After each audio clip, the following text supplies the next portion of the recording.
चंडी के छाव है मोर गोरु माटी गाँव, महिमा के नाम है मोर गोरु माटी गाँव। चंडी के छाव है मोर गोरु माटी गाँव, महिमा के नाम है मोर गोरु माटी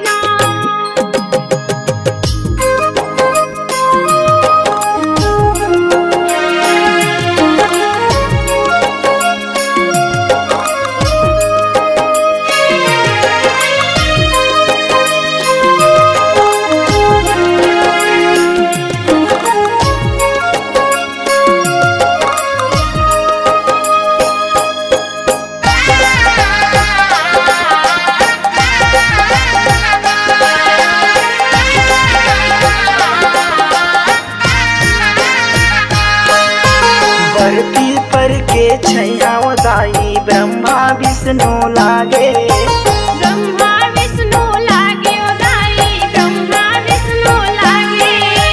गंगा जमुना सरस्वती बन के तीनों तरिया वो बिराजे, तीन तरिया में बिराजे दाई, तीन तरिया में बिराजे।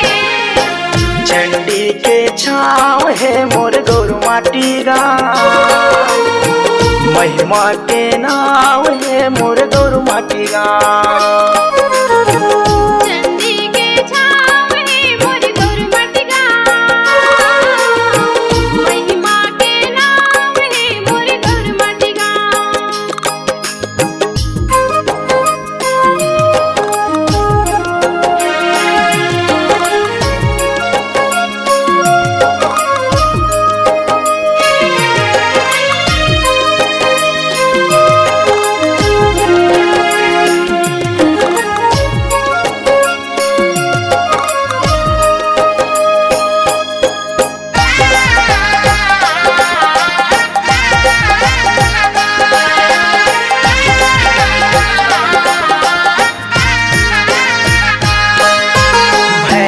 बाबा ठाकुर देवता शनि शीतला विराजे, शनि शीतल विराजे ओ दाई, शनि शीतल विराजे।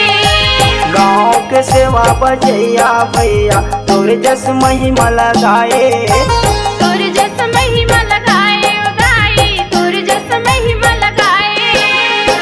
चंडी के छाव है मोर गोरु माटी गाँव, महिमा के नाम है मोर गोरु माटी गाँव।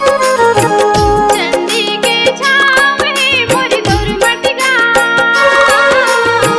महिमा के नाम है मोर गोरु माटी गाँव। चंडी के छाव है मोर गोरु माटी गाँव, महिमा के नाम है मोर गोरु माटी गाँव।